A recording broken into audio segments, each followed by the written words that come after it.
It wasn't love. It was recognition. You didn't fall for her. You fell for the part of yourself you've been trying to fix. She felt familiar, not because she was the one, but because your mind remembered the pain.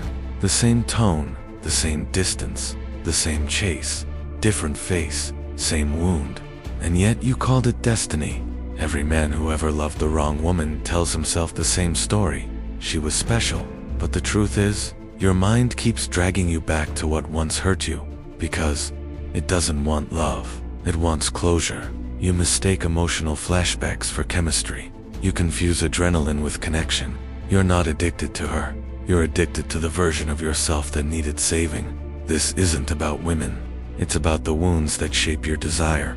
Stay until the end, and subscribe before your mind convinces you that you already know yourself. You are not broken for loving the wrong woman. You're just addicted to the pattern that raised you.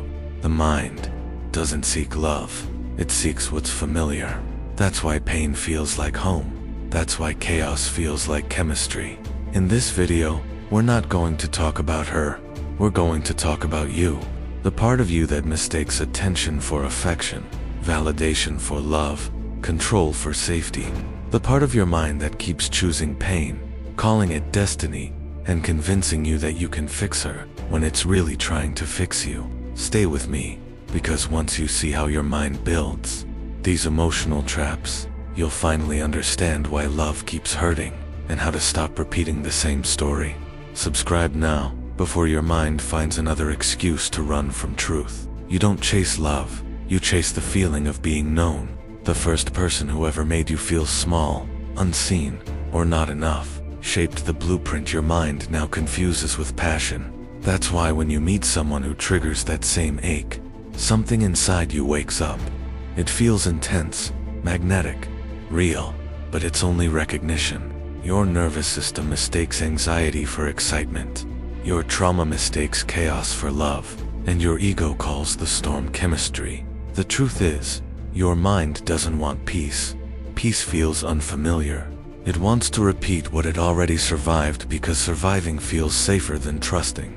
You keep returning to the same emotional landscape, hoping for a different ending. But healing never begins inside the same room that broke you. Familiar pain isn't comfort. It's memory, disguised as love. You call it chemistry, that instant spark, the rush, the chaos. But what you're really feeling is your nervous system recognizing danger and calling it desire. That adrenaline in your chest isn't love. It's your body remembering the chase. It's the echo of emotional uncertainty that once kept you alert, alive, addicted. The mind confuses familiarity with attraction. The same tone of voice, the same emotional distance. It all feels magnetic because it mirrors an old wound. That's why peaceful women feel boring to you. They don't activate the same survival reflex that pain does. Real connection doesn't flood you with anxiety. It grounds you. It softens the edges of your mind. But when you've lived in emotional chaos for too long, calm feels suspicious. You crave the tension, the uncertainty, the high, because without it, you don't know who you are. That isn't love. That's your trauma, rehearsing its favorite role. Every man carries an invisible wound. The first one he ever called love. It began the moment affection came with distance, when comfort turned cold, when approval felt earned instead of given. The mind remembers that blueprint. So when you meet a woman who gives you fragments of love and then pulls away, something in you recognizes it as home. You mistake inconsistency for passion because your first experience of care was inconsistent. That's the mother wound, the unspoken contract between boyhood and pain. It teaches you that love must be chased, that peace must be deserved. So your adult heart keeps searching for redemption through repetition. You try to fix in her what you couldn't fix in your past. But no woman can heal what a boy was forced to survive. The only cure is to stop calling pain love. You never wanted to save her. You wanted to save the version of yourself that couldn't be saved before. Every broken piece you saw in her reflected a part of you that still begged for redemption. So you became the healer, the patient, and the punishment all at once. You carried her pain like proof that you were funnily enough. But saving her was never love. It was guilt disguised as purpose. The savior complex is the mind's most beautiful lie. It tells you that if you fix her, the past disappears. But it doesn't. You just keep bleeding through someone else's wounds. Love isn't supposed to feel like a mission.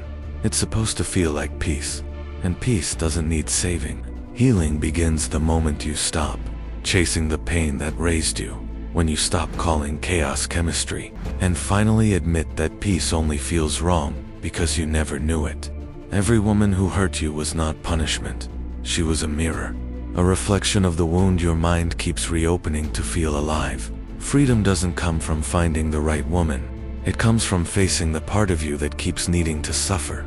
Love is not meant to complete you, it's meant to meet you. And you can't be met while you're hiding behind the wounds you refuse to release. She wasn't your soulmate. She was your pattern. And patterns don't end when someone leaves. They end when you finally choose yourself over the familiar pain. The truth is, your mind never wanted love. It wanted recognition. But now you know. Love doesn't hurt. The healing does. Your mind has been chasing reflections of its own wound.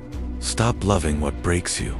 Stop mistaking pain for passion. If you're ready to see the truth behind desire, watch Psychological Shadow, the channel your mind doesn't want you to understand. Subscribe before your mind convinces you to forget this truth. Stop loving your wound.